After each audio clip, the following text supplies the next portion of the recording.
दिन हमारा हो गया, मेरा उगड़दानी त्रिकालदर्शी कैलाशी अविनाशी मेरा डोलेश्वर महादेव जिस दिन हमारा हो गया, अपना हो गया। फिर जैसे अपने घर को हम संभाल कर रखते हैं, अपने कमरे को हम सजा कर रखते हैं, अपने घर को हम संजो कर रखते हैं, अपने घर की हम सफाई रखते हैं, जिस दिन इस आत्मा का मालिक परमात्मा हो गया, उस दिन इस शरीर को संभालने की जवाबदारी उस परमात्मा की हो जाती है। फिर वो उसको संभाल लेगा,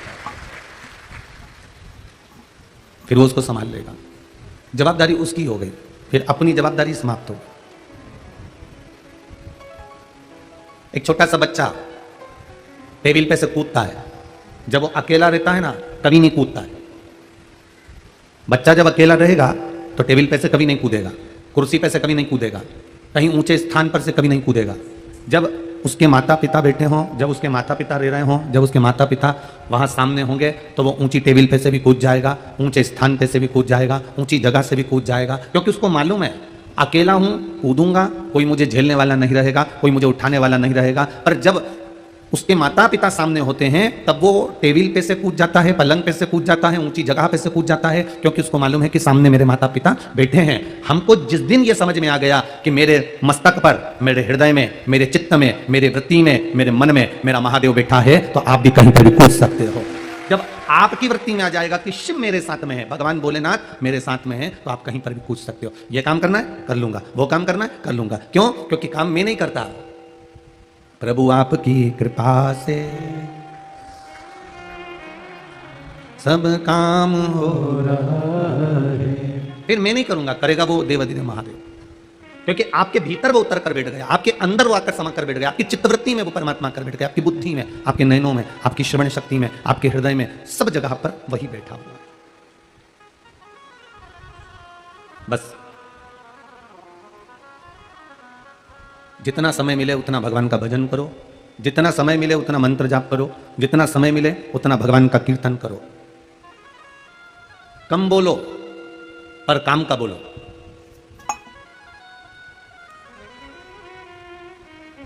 कम बोलो काम का बोलो। नेपाल से लोग इंडिया जाते हैं और इंडिया से लोग नेपाल आते हैं। अब इनका खुद का मोबाइल तो काम करता नहीं है। बोलो रे जी हाँ, करता है क्या? नहीं करता। खुद का मोबाइल तो काम करता नहीं है, तो कहाँ जाते हैं वो? एसटीडी पीसीओ पर जाते हैं। बोलो बोलो सही है कि गलत है? अब वो इंडिया में, नेपाल का व्यक्ति अगर इंडिया पहुंच गया तो वो एसटीडी पर जाएगा, और यहाँ का व्यक्ति अगर इंडिया गया है तो एसटीडी पीसीओ पर जाएगा। तो वो एसटीडी पीसीओ पर जब बात करता है उसका पैसा लग रहा है, इसलिए उतनी बात करता है जितनी उसको काम की कहना है। अब वो क्या बहुत घंटों तक उठा के बात करता रहेगा, जीजी ने रोटी खाई कि नहीं खाई, काका जी गया कि नहीं गया, गाय को पानी पिलाया कि नहीं पिलाया, छत पे पक्षी आया कि नहीं आया, कबूतर को दाना दिया कि नहीं दिया, पीछे गए थे कि नहीं गए थे, खेत पर कौन गया था, ट्रैक्टर कहाँ रखा हुआ है, ट्रैक्टर का पहिया कैसा है, ट्राली का पहिया कैसा है, गाड़ी की डिक्की में सामान क्या क्या रखा है। फालतू की बात करेगा क्या? नहीं करेगा। एसटीडी पर गया है तो एसटीडी पर जाने पर जब वो थोड़ी सी देर कॉल लगाता है तो केवल काम की बात करता है। मैं वीरगंज पहुंच गया हूं, कथा में बैठ गया हूं, घर पे सबको कह देना आराम से भोजन कर रहा हूं, कथा को सुन रहा हूं, चिंता बिल्कुल मत करना। 5 बात में उसने पूरी बात खत्म कर दी और तुरंत कॉल को रख दिया एसटीडी पर, क्योंकि उस जगह पर उसको मालूम है कि ये एसटीडी है, यहां पर जितना बोलेंगे उतना पैसा लगेगा, काम की बात बोलेंगे तो सब अच्छा रहेगा। उसी तरह परमात्मा के मंदिर में जाओ, एसटीडी से काल दूसरी जगह लग रहा है, वहां पर तुम उतना ही बोल रहे हो जितना लग रहा है। भगवान के मंदिर जाना, देवालय जाना, परमात्मा की चौखट पर जाना, शिवालय जाना, वहां बैठकर परमात्मा के सामने उतना ही बोलना जितना तुम परमात्मा तक सूचना पहुंचाना चाहते हो, उससे अधिक नहीं बोलना। आप उतना बोलो जितना उसके द्वार पर जाकर हम सूचित कर दें, उसकी चौखट पर जाकर सूचित कर दें, उसके द्वार तक हम सूचित कर दें, उससे ज्यादा नहीं।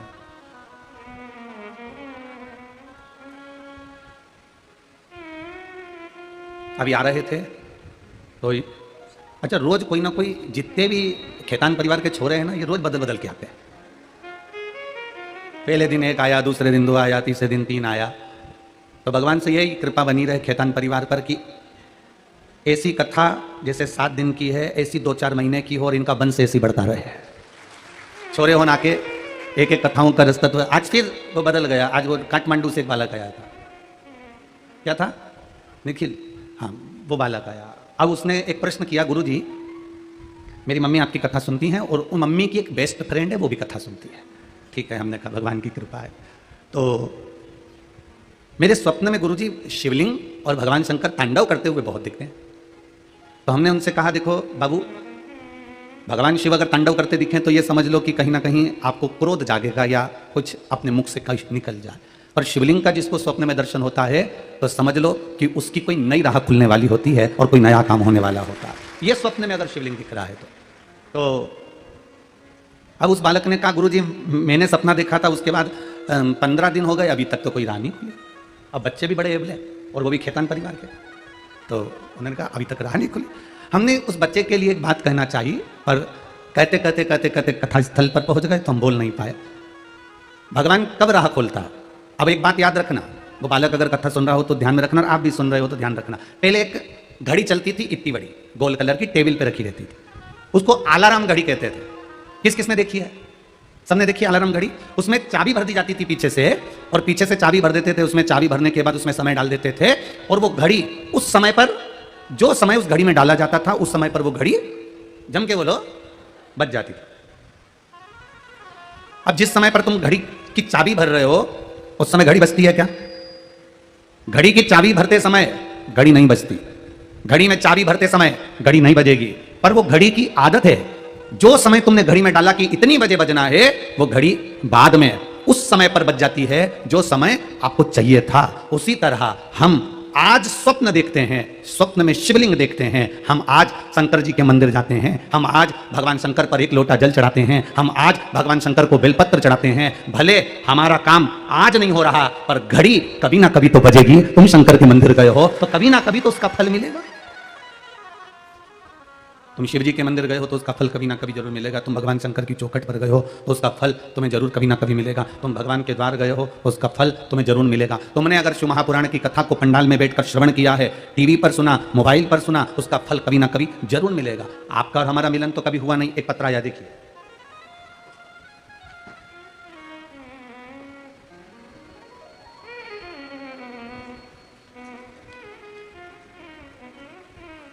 अंजना कोट, घर अंजना कोट, प्रखंड मोतीपुर, जिला मुजफ्फरपुर, बिहार की रहने वाली हूं। कहीं बैठी हो तो हाथ हिलाइएगा।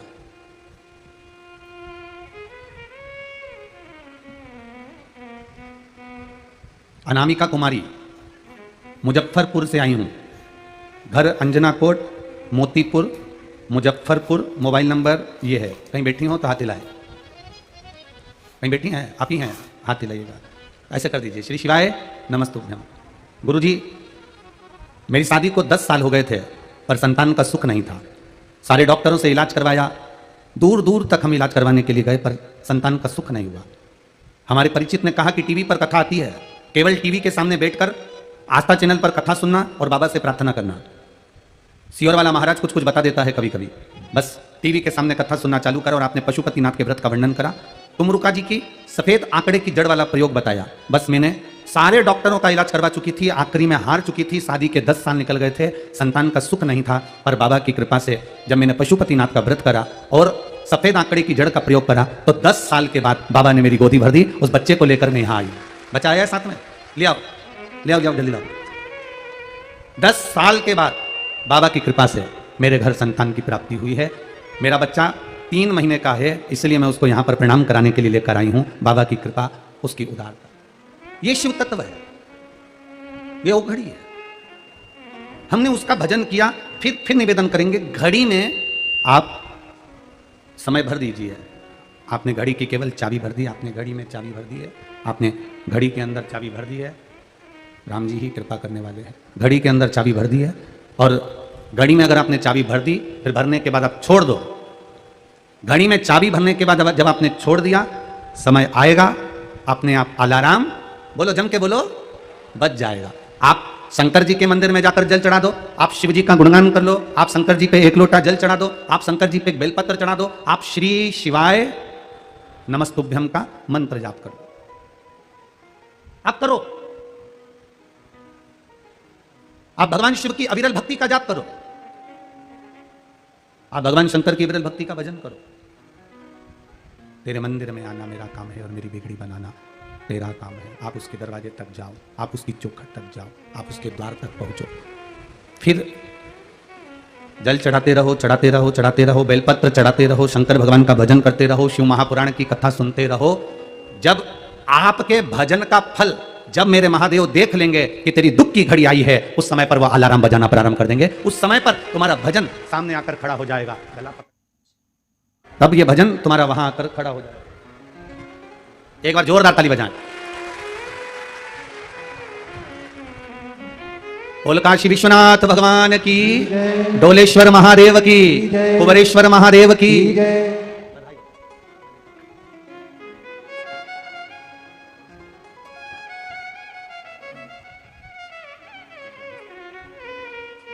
10 वर्ष के बाद आया है, बाबा की कृपा है। शिव तत्व की ओर जाएं, हम करें उसका भजन, हम करें उसका स्मरण, हम करें उसका मंत्र जाप, हम करें उसका नाम जाप। और जब हम भजन करते रहेंगे, स्मरण करते रहेंगे, मंत्र जाप करते रहेंगे, कीर्तन करते रहेंगे, नाम जाप करते रहेंगे, तब उसकी जब मर्जी होगी, उसकी जब कृपा होगी, उसकी जब दया होगी, तब हमारा कल्याण वो कर देगा। ये उसके ऊपर है, ये उसकी करुणा के ऊपर है। तेरे मंदिर में आना मेरा काम है और मेरी बिगड़ी बनाना तेरा काम है। हम उसकी चौखट तक पहुंच जाएं, हम उसके द्वार तक पहुंच जाएं, हम उसके दरवाजे तक पहुंच जाएं, फिर मर्जी उसकी है, वो क्या साध रहा है, क्या कर रहा है, ये उसके ऊपर है। मत बुरे कर्म कर बंदे वरना पछताएगा, भगवान की आंखों से तू बच नहीं पाएगा, तू बच नहीं पाएगा।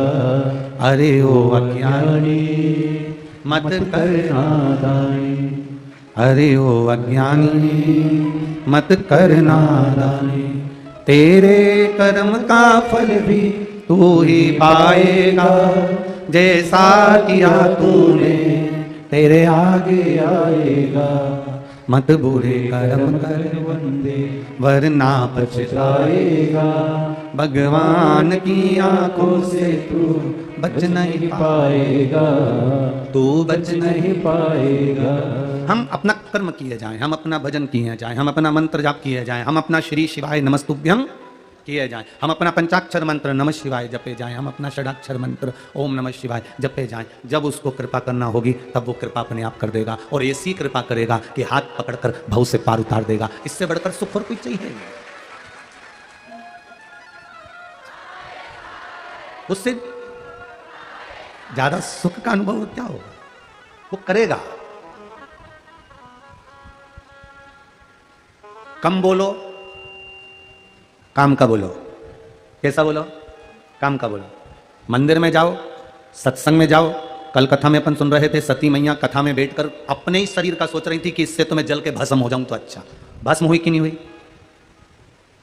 आप में से कई लोग ऐसे भी होते हैं, दूर से आए होंगे, जगह बैठने की नहीं मिली होगी, खड़े होंगे तो अपने मन में सोच रहे हैं काय को आ गया, परेशान हो गया, धूप में खड़ा हूं, गर्मी इतनी तेज पड़ रही है, बहुत परेशान हो गया। अब कथा में खड़े होकर तुम भगवान का भजन करने आए हो कि अपने आप को कोसने आए हो? यदि आप खड़े होकर यहां अपने आप को कोस रहे हो तो फिर तैयारी कर लेना कि जिंदगी भर कोसने को ही प्राप्त होगा। आप अच्छा सोचो। पंडाल में पहुंचने से पहले, कथा में पहुंचने से पहले भगवान को धन्यवाद देना कि बड़ी कृपा करी सरकार, आपने बड़ी कृपा करी मेरे भोलेनाथ, हमारे पास में कथा करवा दी। कहां सीहोर कथा सुनने जाते, कहां दूर दूर कथा सुनने जाते, खेतान परिवार ने यहां बुला लिया और हम लोग कथा सुनने यहां बैठ गए। ये प्रभु कृपा है। ये एक बहन ने पत्र लिखा है, यहीं की है।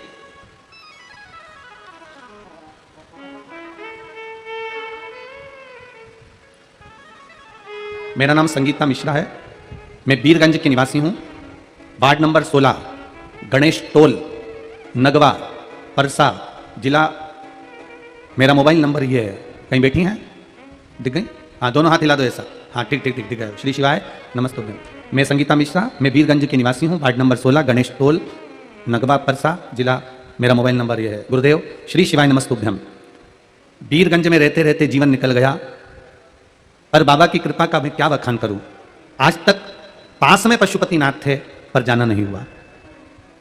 काम में इतने व्यस्त रहते थे, परिवार में, घर में कोई जाने का मन नहीं करता था, ना कभी कथा सुनते थे, ना कहीं जा पाते थे, ना कभी मंदिर देवालय।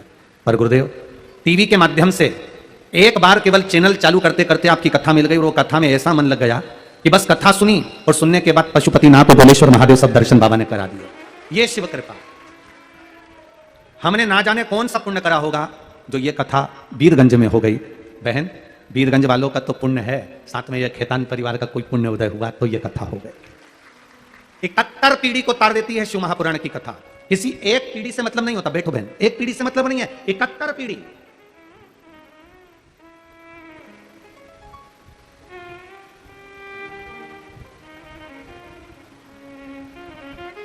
कोई अधोगति में मर गया, अचानक मर गया, अटैक में मर गया, चलता फिरता मर गया, गर्भ में मर गया, अधोगति में मर गया।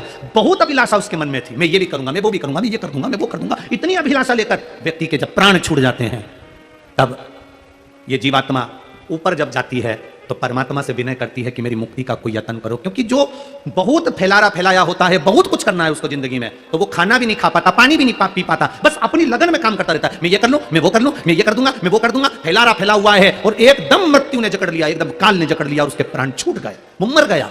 मरने के बाद वो जीवात्मा गरुड़ पुराण कर रही है, वो जीवात्मा उस परमात्मा से कहती है, अपने पूर्वजों से, अपने पितरों से कहती है कि मेरी मुक्ति, मैं भटकता रहा, ये भी करना है, वो भी करना है, मेरा चित्त एक जगह स्थिर नहीं हो पाया, अब मेरी मुक्ति का यत्न करो। तब पूर्वज भी कहते हैं, भगवान बैकुंठ अधिपति भी कहते हैं, जिस दिन कैलाश अधिपति कृपा कर देंगे और तेरे कुल में कभी जीवन में एक बार शिव महापुराण की कथा हो गई तो तेरी मुक्ति सहज हो गई। तुझे ना पिंड की जरूरत, ना तर्पण की, ना तिलांजलि की, ना किसी चीज की जरूरत है। बस तेरे परिवार का व्यक्ति अगर कभी कथा सुनने भी चले गया, या जीवन में उस कुल में, उस परिवार में 71 पीढ़ी में भी अगर शिव महापुराण की कथा हो गई तो तेरी मुक्ति सहज हो गई। फिर तुझे नहीं भटकेगा, तू कभी जीवन में भटक ही नहीं सकता। सहजता है शिव तक। और मेरी जीजियों, मेरी बहनों और मेरे भाई, मेरी माताएं जब इस कथा को सुनती हैं, उनका गर्भ, किसी नारी का 3 महीने का, कोई 4 महीने का, कोई 5 महीने का, कोई 6 महीने का, कोई 8 महीने का गर्भ किसी का गिर जाता है, कोई कुंवारी अवस्था में मर जाता है। वो नारी जब कथा सुनकर जाती है, वो पुरुष अगर कोई कथा सुनकर जाता है, जिस मार्ग से निकल कर जाता है, जिस गांव में निकल कर जाता है, जिस रास्ते से निकल कर जाता है, उस रास्ते में जितनी माताएं इस नारी का मुख देखती हैं, या जितने पुरुष इस पुरुष का मुख देखते हैं कथा सुनने वाले का, तो शिव पुराण कहती है उनकी भी 71 पीढ़ी में अगर कोई अधोगति में मर गया तो उसका भी कल्याण हो जाता है। ये वो शिव महापुराण की कथा, कोई सहज नहीं है शिव महापुराण की कथा की सहजता में मिल गई। सारी पुराणे सहजता में मिल सकती है, जब तुम चाहो तब करवा सकते हो, जब तुम्हारी मर्जी पड़े तब तुम करवा सकते हो। क्योंकि भागवत कथा के यजमान है राजा परीक्षित, रामचरितमानस के यजमान है राजन काशी नरेश। प्रत्येक पुराण का यजमान कोई ना कोई राजा हुआ है। केवल शिव महापुराण के यजमान केवल देवादिदेव महादेव और माता पार्वती हैं, इसके सिवा कोई नहीं।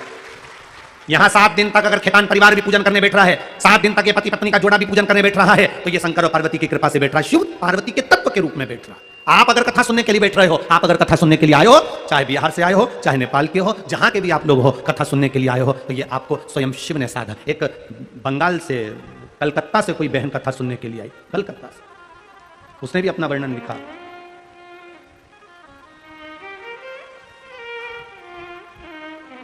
अंजलि साहू कलकत्ता हावड़ा से कथा सुनने आई है।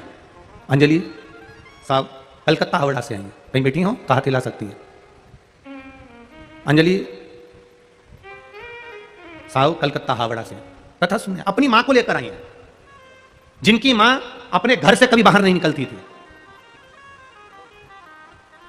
उस मां का मन करा, टीवी पर कथा सुनते सुनते ये शरीर बेकार हो गया है, कभी आज तक घर से बाहर नहीं निकली है, शरीर चल नहीं पाता, मन है एक बार कथा सुन लूं। बेटी ने कहा नेपाल में हो रही है, दूसरा देश, अपने देश में कहीं हो तो अपन चल चले। ना ना, फिर मौका मिले ना मिले, तुम चल नहीं पाओगी, चल नहीं सकोगी, सब चलूंगी। और वो अपनी माँ को लेकर यहाँ पहुंच गई कथा सुनने के लिए, माँ भी चलकर आई। ये शिव तत्व है, ये शंकर है, ये उघड़ी है। हम केवल कथा के पंडाल में नहीं बैठे हैं, पहले भी कथा में कल कहा था, ये कल्प वृक्ष है, ये कथा का पंडाल नहीं है, कल्प वृक्ष। जिस वृक्ष के नीचे बैठकर जो सोचोगे वो मिल जाएगा। एक चोर को नहीं मालूम था, एक व्यक्ति को नहीं मालूम था कि मैं कहां बैठा हूं। जंगल में जाते जाते एक वृक्ष के नीचे अंधेरे में पड़ गया, भूख लगने लगी, विचार करा इस जंगल में कहां से भोजन आएगा, पर भूख लग रही है, कहीं से भोजन आ जाए तो अच्छा। उसको नहीं मालूम था कि कल्प वृक्ष है, उस वृक्ष के नीचे उसके लिए चांदी की थाली में भोजन लगकर आ गया, उसने भोजन कर लिया। थोड़ी देर बाद उसके मन में आया, अब तो नींद आ रही है, कहीं से गादी तकिया मिल जाए तो अच्छा। उसको नहीं मालूम कि कल्प वृक्ष है, मकबल का गादी तकिया आ गया, वो सोने लगा। फिर उसके मन में आया, मैं सो गया और इतने में शेर आया और मुझे खा गया, तो उसको नहीं मालूम है कि कल्प वृक्ष है, इतनी देर में शेर भी आ गया और उसको निपटा के चले गया। उसको मालूम नहीं कि मैं कल्प वृक्ष के नीचे बैठा हूं। शंकर भगवान की कथा जिस क्षेत्र में होती है, शिव जी की कथा जिस जगह पर होती है, शंकर भगवान की कथा जिस पंडाल में होती है, जिस स्थान पर होती है, वो जितनी देर शंकर का नाम उच्चारण होता है उतनी देर वो कल्प वृक्ष होता है। उसके नीचे बैठकर हम जो मांगते हैं, 3 महीने में मेरा देवादिदेव महादेव झोली को भरकर पहुंचा देता है। यह कोई सहज है शिव तत्व? उसको सुनना मात्र, श्री शिवाय नमस्तुभ्यम मंत्र का उच्चारण कर लेना, शिव तत्व को जान लेना, यह सहजता नहीं, उसको पहचानो। उसको जानो,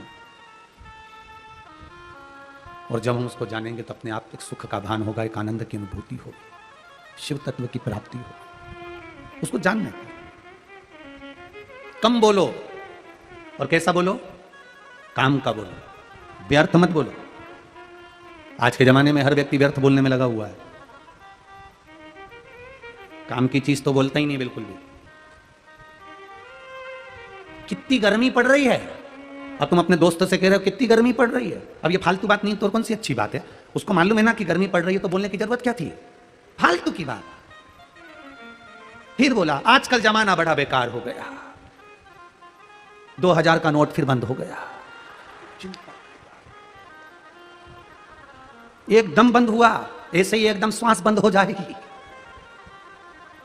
2000 का नोट बैंक में पड़ा की पड़ा रह जाएगा और तुम भी शमशान में धरे की धरे रह जाओगे। अच्छा ना, फिर कह दिया आजकल जमाना अच्छा नहीं चल रहा, तो कौन सा जमाना अच्छा था वो बताओ ना।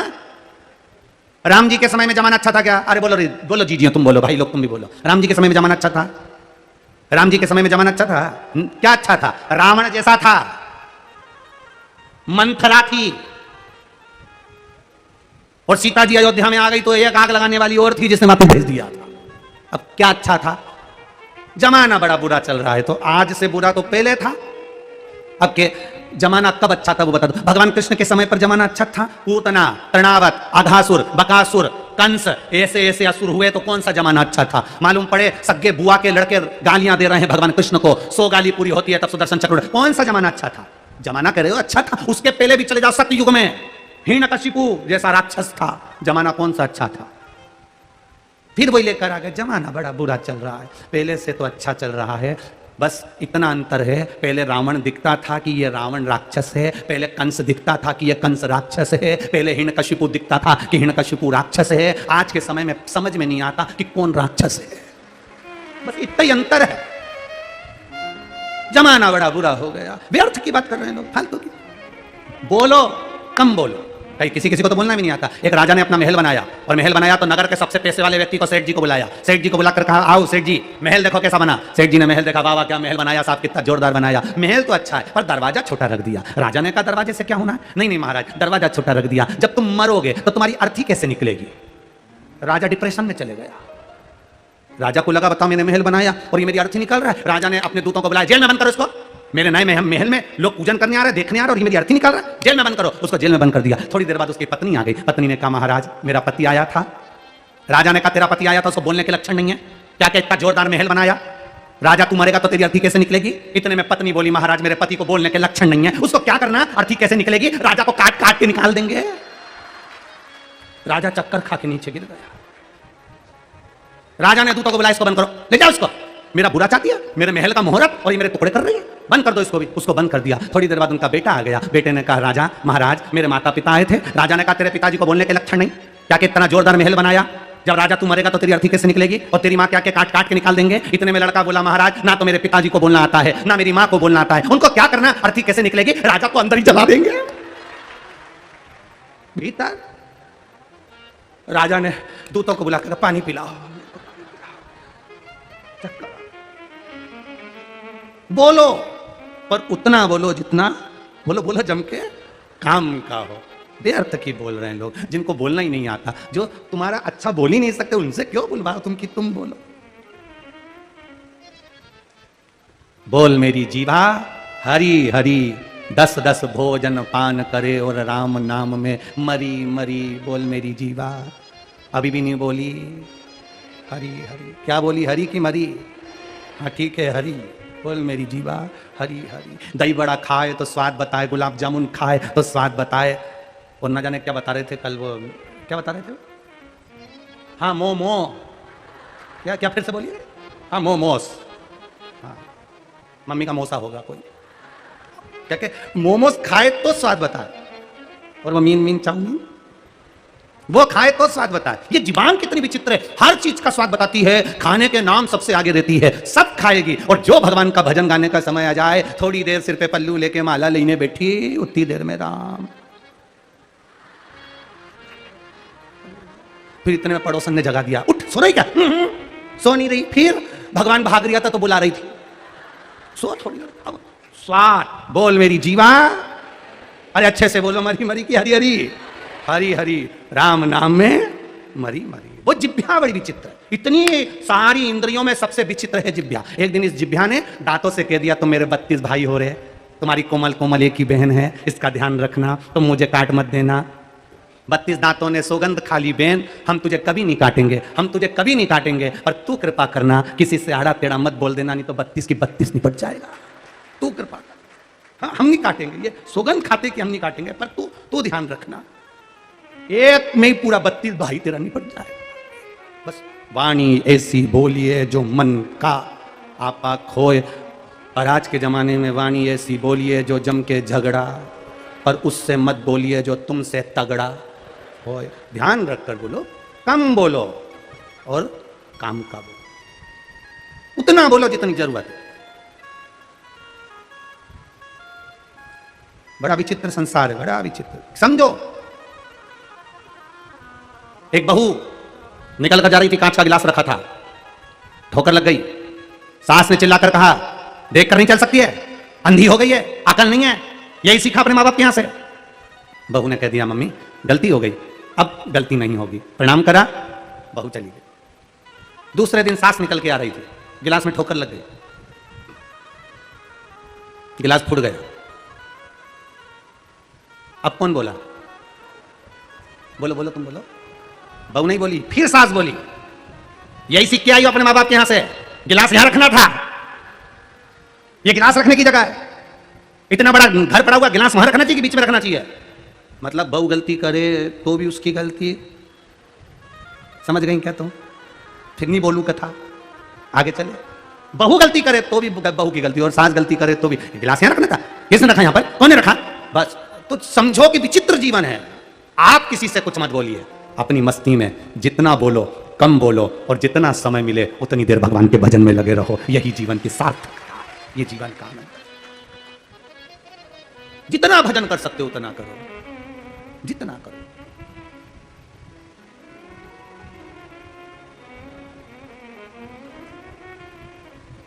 ये जिभ्या जितनी भजन करेगी उतना सुख पाएगी, उतना सुख। जितने भजन में इसको रमाओगे उतना सुख ये देगी। आलसी शरीर है, बहुत बहुत आलस भरा हुआ इस शरीर के अंदर, भजन में नहीं लगता ये मन। बड़ी मुश्किल से कथा में मन लगता है, लगाना पड़ता है, थोड़ी देर लगता है, उसके बाद फिर उच्चिष्ट हो जाता है, फिर उच्चिष्ट।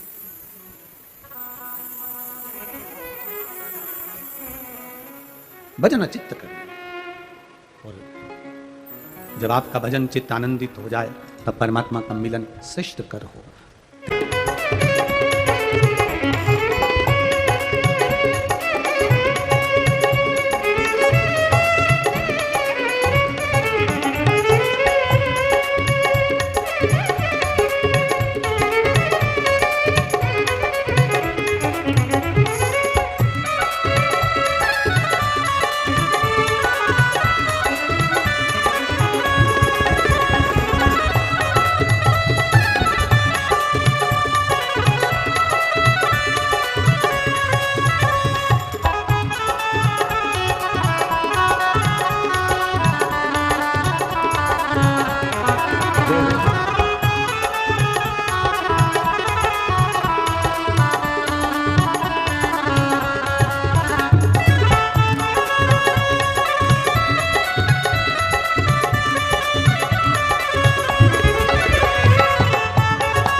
तेरी काशी में मुक्ति है। सुना है हमने ओ भोले तेरी काशी में मुक्ति है।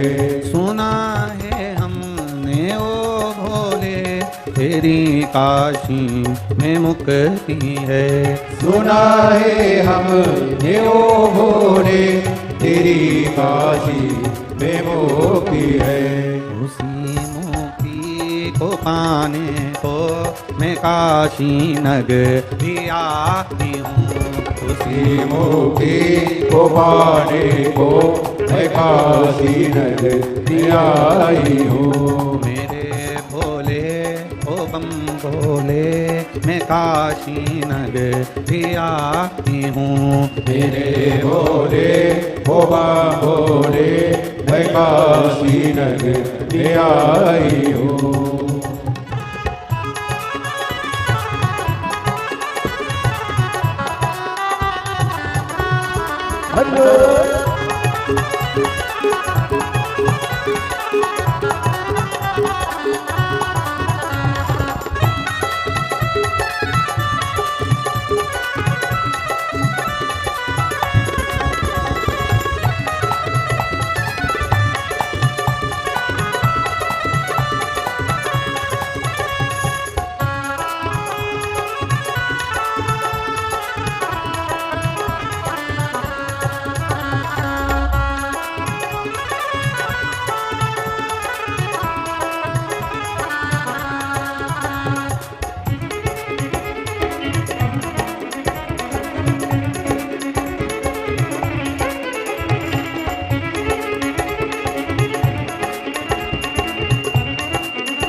राधे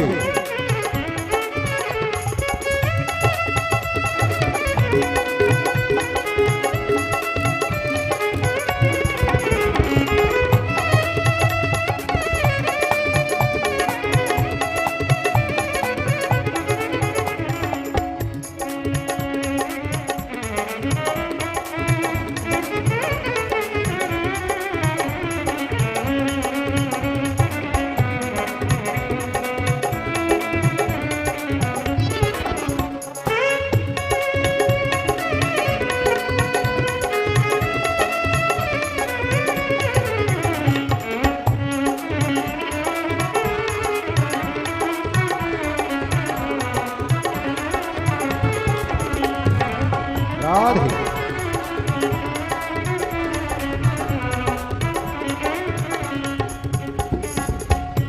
सुना है हमने ओ भोले तेरी काशी में गौरा है। सुना है हमने ओ भोले तेरी काशी में गौरा है। सुना है हमने ओ भोले तेरी काशी में गौरा है। सुना है हमने ओ भोले तेरी काशी में गौरा है। उसी गौरा हो पाने को मैं काशी नगरी आई हूँ। उसी गौरा को पाने को मैं काशी नगरी आई हूँ। मेरे भोले ओ बम भोले मैं काशी नगरी आई हूँ। मेरे भोले ओ बम भोले मैं काशी नगरी आई हूँ। मैं काशी नगरी आई हूँ। मैं काशी नगरी आई हूँ। मैं काशी नगरी आई हूँ। मैं काशी नगर में आई हूँ। हर हर महादेव। अपने स्थान पर बैठकर भगवान देवादिदेव महादेव से अपने हृदय की बात, बाबा शिव शंकर से अपने मन की बात भाव के साथ में, हृदय के साथ में, दिल के साथ में कहिए। जहाँ जगह मिले वहाँ बैठकर बड़े आनंद के साथ, बड़े भाव के साथ अपने मन की बात को बाबा से कहने का प्रयास करें। श्री शिवाय नमस्तुभ्यं। श्री शिवाय नमस्तुभ्यं। श्री शिवाय नमस्तुभ्यं। श्री शिवाय नमस्तुभ्यं श्री शिवाय नमस्तुभ्यं भोला सब दुख काटो मारा ओ भोला सब दुख काटो मारा शिव शंकर जपो तेरी माला भोले बाबा जपो तेरी माला भोला सब दुख काटो मारा ओ भोला सब दुख काटो मारा वेश है मंगल मंगलकारी वेश है मंगल मंगलकारी शमशान वासी हमारा शमशान वासी हमारा ओ भोला सब दुख काटो मारा ओ भोला सब दुख काटो मारा। शिव कथा कर रही है। जितना मन में लगे उतना हम परमात्मा से हृदय की बात करें। पार्वती मैया का भाग्य देखकर देव ऋषि नारद ने कह दिया था कि ये इनको जो पति मिलेगा वो भस्मी रमाने वाला, जटाजूट बांधने वाला मिलेगा, मृगछाला पहनने वाला, जटाजूट बांधने वाला, भस्मी रमाने वाला। ऐसा पति पार्वती जी के भाग्य में लिखा हुआ है। ठीक है, तुम्हारी किस्मत में क्या लिखा है ये तो वो जान सकता है। किसी संत हो, महात्मा हो, जोगी हो, सन्यासी हो, तपस्वी हो, साधक हो, उपासक हो, साधारण मनुष्य हो, प्रत्येक चाहे संत हो चाहे मनुष्य साधारण हो, अपने अपने कर्म का भोग मनुष्य को भोगना जरूर है। आपके कर्म का आप भोगोगे। संत, साधु, सन्यासी, तपस्वी, साधक, उपासक सब अपने अपने कर्म का भोग भोगेंगे।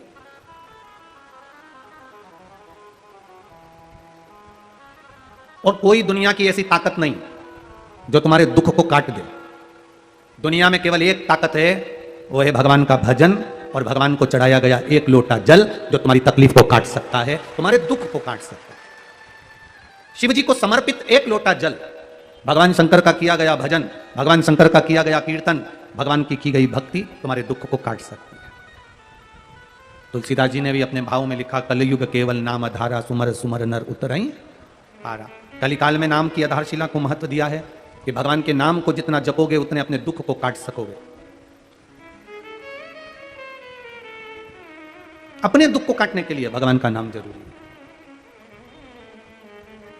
कोई तुमसे कह दे मेरे पास में आकर बैठ जाओ, मैं तुम्हारे दुख को काट दूंगा, विश्वास मत करना। दुनिया में कोई ऐसा पैदा नहीं हुआ जो किसी के दुख को काट दे। इंसान खुद अपने दुख नहीं काट पा रहा तो दूसरे क्या क्या काटेगा। संसार में ऐसा कोई नहीं जन्मा कि तुम्हारे कोई दुख को काट देगा। तुम्हारे दुख को तुम्हें खुद काटना है। जैसे तुम्हें छींक आएगी तो तुम्हें खुद को छींकना है, तुम्हें खांसी आएगी तो तुम्हें खुद खांसना है, तुम बीमार होगे तो दवाई भी तुमको खुद खाना है। उसी तरह अपने दुख को अपन को स्वयं भगवान की सेवा कर कर, भजन कर कर काट देना है, कोई दूसरा नहीं काट सकता। अपने दुख को अपन काटेंगे। पार्वती मैया के भाग्य में लिखा था, देवर्षि नारद ने कहा इनको जो पति मिलेगा, मृगछाला बांधने वाला, भस्मी रमाने वाला, जटाजूट बांधने वाला, इनको जो पति मिलेगा वो नग्न वेशधारी मिलेगा। मैनावती ने सोच लिया मैं अपनी बेटी की शादी नहीं करूंगी, पर नारद जी ने कहा यदि तुम्हारी बेटी शंकर भगवान की आराधना करे तो वो जटाजूट बांधने वाला, वो मृगछाला पहनने वाला, वो भस्मी रमाने वाला, वो नग्न वेशधारी अगर इनका पति हो गया तो फिर कोई चिंता ही नहीं। हमने जब परमात्मा को अपना बना लिया, हमने जब भगवान को अपना बना लिया तो फिर चिंता समाप्त। अब सौंप दिया इस जीवन का सब भार तुम्हारे हाथों में, हे हार तुम्हारे हाथों में और जीत तुम्हारे हाथों में। हमने सर्वस्व यदि परमात्मा को दे दिया, अपना सब कुछ भगवान को दे दिया, अपना सर्वस्व परमात्मा को समर्पित कर दिया, तो फिर क्या सोचना, फिर क्या विचार करना। एक माता ने पत्र लिखा है, पुष्पा देवी बैसाखड़ा, थाना गोपालपुर, जिला चंपारण, बिहार से आई है। कहीं बैठी हैं? हाथ हिलाइएगा जहां कहीं बैठी हो। जहां भी बैठी हो, पुष्पा देवी बेसाखड़ा, बेसाखवा लिखा है कि बेसाखड़ा लिखा है, थाना गोपालपुर, जिला चंपारण, बिहार से आई हैं। कहीं बैठी हो तो हाथ हिला दो। ऐसा आप ही हैं? दोनों हाथ हिला दीजिए। एक बार वापिस हाथ हिला दो। गुरुजी, एक लोटे जल का क्या महत्व है हम क्या बताएं। मेरे पति को डॉक्टरों ने केवल 1 महीने का समय दिया था। 4th स्टेज का कैंसर हो गया मेरे पति को। आपके पति आए साथ में? कहां खड़े हैं? आप हैं?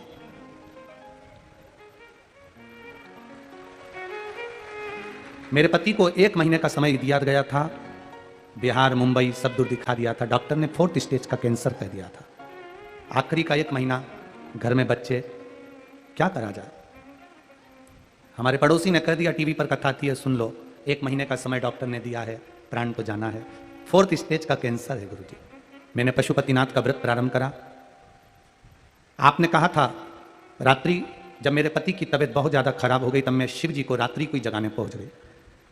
कौन होगा जो रात को 12 बजे गुरुजी शंकर जी को जल चढ़ा देगा, पर आपके वचन पर मैं शंकर के मंदिर पहुंच गई, रात को ही जल चढ़ाकर इनको पिला दिया। 1 महीने डॉक्टर ने बोले थे और वास्तव में गुरुजी इनकी तबीयत ज्यादा खराब होती चली गई। 31 बेलपत्री चढ़ाती, शहद चढ़ाकर इनके मुंह में लगा देती। उठ नहीं पाते, चल नहीं पाते। बाबा की कृपा का क्या वर्णन करूं। घर में 4 लड़की 1 लड़का और पति की अवस्था ऐसी। बाबा से कह दिया, वो सियोर वाला महाराज कहता है सारी समस्या का हल 1 लोटा जल है। अगर मेरे पति के प्राण चले गए तो वो सियोर वाला भी झूठा है। बाबा कुछ कृपा करना। और आज मैं मेरे पति को लेकर आई हूं, जांच कराई, पति का कैंसर समाप्त हो गया, इसलिए मैं उनको लेकर आया। दोनों आ जाओ, पति पत्नी दोनों आ जाओ, आ जाओ, दोनों आ जाओ। खाली न जाता कोई दर से तुम्हारे, खाली न जाता कोई दर से तुम्हारे, मैं भी खड़ी हूँ नन्हे बाहर पसारे, मैं भी खड़ा हूँ नन्हे बाहर पसारे। अपने हृदय से लगा लो, लगा लो, गिरी जा रही हो, उठा लो, उठा लो, गिरा जा रहा हूँ, उठा लो, उठा लो। प्रभु अपने दर से अब तो न टालो, गिरी जा रहे हो, उठा लो, उठा लो। हम उस पर भरोसा करें। एक बात इन्होंने लाइन लिख दी, मैंने भी महादेव से कह दिया, या तो सीहोर वाला झूठा है या तू झूठा है। 1 महीने में पति के प्राण जा रहे हैं और मैं तड़पती हुई कैसे देखूं। बाबा दूसरी जांच में तो कैंसर ठीक कर दिया। ये शिव तत्व है, ये ओघड़ी है, ये दयालु, उसकी कृपा, उसकी दया। ना हम आपसे कभी मिल पाए ना मिल पाए, पर आपके पास में सारी समस्या का हल 1 लोटा जल आपके पास है। आपके पास कोई शिवालय, आपके पास कोई शंकर का मंदिर होगा, सियोर वाला महाराज तुम्हारे पास में नहीं होगा, पर मेरा महादेव तुम्हारे गांव में, नगर में, कॉलोनी में, सोसाइटी में, पास में जो शिव मंदिर होगा, उस मंदिर में जाकर एक बार प्रणाम करना, वो सुन लेगा। आओ बाबू।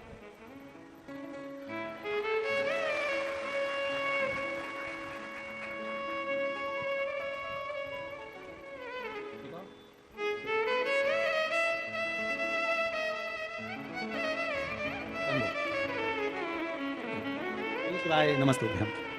ये बाबा ने बचा कर रखा, जिसको 1 महीना दिया था वो बाबा का हाथ पकड़ लिया, पार उतर गया। ये शिव तत्व घड़ी है, उसका करो भजन। लोग कहते हैं शिव महापुराण में क्या है, हम कहते हैं दिल से सुन लेना, दिल से सुन लेना। हमें ना तो कोई विद्या आती, ना हमें कोई मंत्र आता, ना हम तुम्हारा भाग्य बता सकते हैं। हम तो केवल शिव जी का गुणगान कर सकते हैं और आपसे भी आपके मुंह से श्री शिवाय नमस्तुभ्यम कहलवा सकते हैं। इसके सिवाय कुछ नहीं। आप भी कहें, हम भी कहें श्री शिवाय, इससे ज्यादा कुछ नहीं है, केवल शिव तत्व। आप करो उसका गुणगान।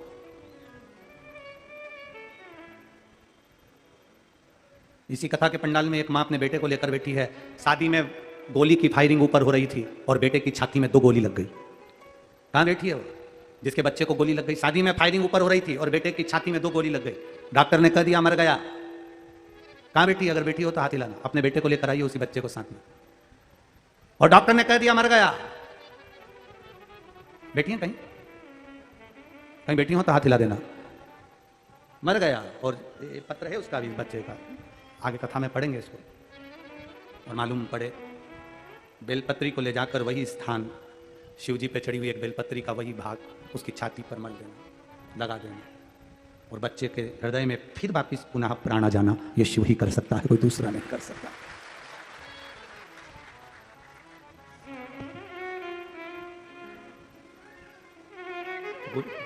नाम है डेजी सिन्हा, सीतामढ़ी बिहार से आई हैं, पटरिया थाना, सुप्पी जिला, सीतामढ़ी। मोबाइल नंबर ये लिखा है, कहीं बैठी हो तो हाथ हिला सकती हैं, जहां कहीं बैठी हो हाथ हिला सकती हैं। डेजी सिन्हा, सीतामढ़ी बिहार से आई हूं, पटरिया थाना, सुप्पी जिला, सीतामढ़ी। जिनके बेटे को गोली लगी थी और बाबा ने जीवित रखा, यही शिव तत्व है। उसकी कृपा पार्वती के भाग्य में, देव ऋषि नारद कह रहे हैं कि इनके भाग्य में ये लिखा है कि इनको नग्नपति, वैशधारी, भस्मधारी, जटाजूट वाला, भस्मी रमाने वाला पति मिलेगा। पर भगवान देव ऋषि नारद ने कहा शिव की आराधना कर ले तो शंकर जैसा अगर पति मिल गया तो जीवन सार्थक हो जाएगा, शिव मिल जाए। हम अपने घर का सदस्य देवादिदेव महादेव को बना लिए, फिर दुख समाप्त। कितने लोग हैं जो रोज शंकर जी के मंदिर में एक लोटा जल चढ़ाने जाते हैं? हाथ उठाओ जरा, जाते हो? देखो, जाना चाहिए। घर के एक एक बच्चे की आदत डाल दो, स्कूल जाने से पहले एक लोटा जल चढ़ाए। घर में पतियों से कह दो, पति से कह दो, एक लोटा जल चढ़ा कर जाना। तुम जो कमा कर ला रहे हो उसका भोग हम करेंगे, तुम जो दिन भर मेहनत कर रहे हो उसका भोग हम करेंगे, पर अपने कर्म का भोग तुम्हें खुद करना है। झूठ दुकान पर बैठकर तुम्हें बोलना पड़ता है, नौकरी में तुम्हें बोलना पड़ता है, सर्विस में तुम्हें बोलना पड़ता है, फैक्ट्री, दुकान आदि आदि अपने घर को चलाने के लिए ऐसा कोई पुरुष नहीं जिसको झूठ नहीं बोलना पड़ता होगा। झूठ बोलना पड़ता है तो तुम्हारे कर्म का भोग तुम्हें भोगना पड़ेगा। इसलिए एक लोटा जल चढ़ाओगे तो तुम्हारी दुख की घड़ी में वो चढ़ाया हुआ जल तुम्हारे सामने होगा। तुम्हारी दुख की घड़ी में तुम्हारा चढ़ाया गया एक लोटा जल तुम्हारे सामने होगा। दुख की घड़ी में तुम्हारा किया गया भजन तुम्हारे सामने होगा। दुख की घड़ी में तुम्हारा किया गया पुण्य तुम्हारे सामने होगा। करो शिव का गुणगान। एक एक बच्चे की आदत, एक एक घर के व्यक्ति की आदत, एक एक प्रति व्यक्ति की आदत डाल दो। 5 मिनट लगेगा, शंकर के मंदिर जाओ, लोटा भर के जल चढ़ाओ। जब तुम जल चढ़ाओगे महादेव तुम्हारा हाथ पकड़ लेगा, फिर जिंदगी भर नहीं छोड़ेगा, वो संभाल लेगा, वो साध लेगा। बोल बम का नारा है, बाबा एक सहारा है, उसके सहारे।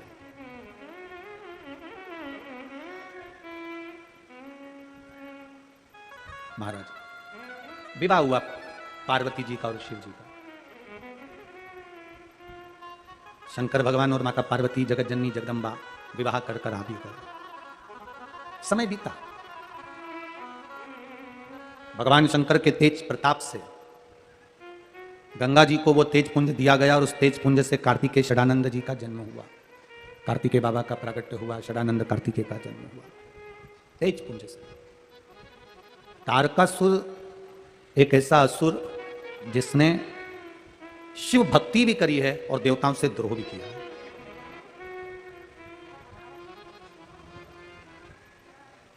शिव भक्ति भी करी और देवताओं से द्रोह भी रखा। पहले की कथा में आप लोगों को कहा था कि शंकर भगवान का बैर किसी से नहीं है। देवता भी देवादिदेव महादेव का भजन करते हैं, असुर भी भगवान देवादिदेव महादेव का भजन करते हैं, अप्सराएं भी महादेव का भजन करती हैं, गंधर्व भी देव महादेव का भजन करते हैं। सारे जो भी राक्षस हों, देव हों, असुर हों, सब भगवान देवादिदेव महादेव का भजन करते हैं, भगवान शिव की भक्ति में डूबे रहते हैं। हम जिसको कमजोर समझते हैं एक दिन वही बलवान होकर हमारी जिंदगी के सम्मुख में खड़ा होता है। कई लोगों की आदत रहती है कि वैकुंठ अधिपति भगवान विष्णु है, ब्रह्मा जी ब्रह्मलोक के अधिपति हैं, इंद्र इंद्रलोक के अधिपति हैं, कुबेर कुबेर के पद के अधिपति हैं। भगवान शिव को लोग केवल एक सहज मानते हैं कि ये रुद्र है, क्रोधी है, ये गुस्से का देवता है, पर कोई जानता नहीं है शंकर जैसे नम्र देव सारे देवताओं को प्रसन्न कर, ये स्पीकर बंद पड़े हैं, सारे को प्रसन्न करने के लिए आपको अंबर पीतांबर बहुत सारी वस्तुएं चाहिए रहती है, पर मेरे महादेव को प्रसन्न करने के लिए बहुत सारी वस्तुएं नहीं, मेरे महादेव को प्रसन्न करने के लिए केवल एक लोटा जल चाहिए रहता है और एक बेलपत्र। एक बेलपत्र, सत्यम शिवम सुंदरम। ये कथा भी औरंगाबाद में होने वाली 1 जून से। एक बेलपत्र शिव को चाहिए रहता है मात्र। कितना बल है बेलपत्र में।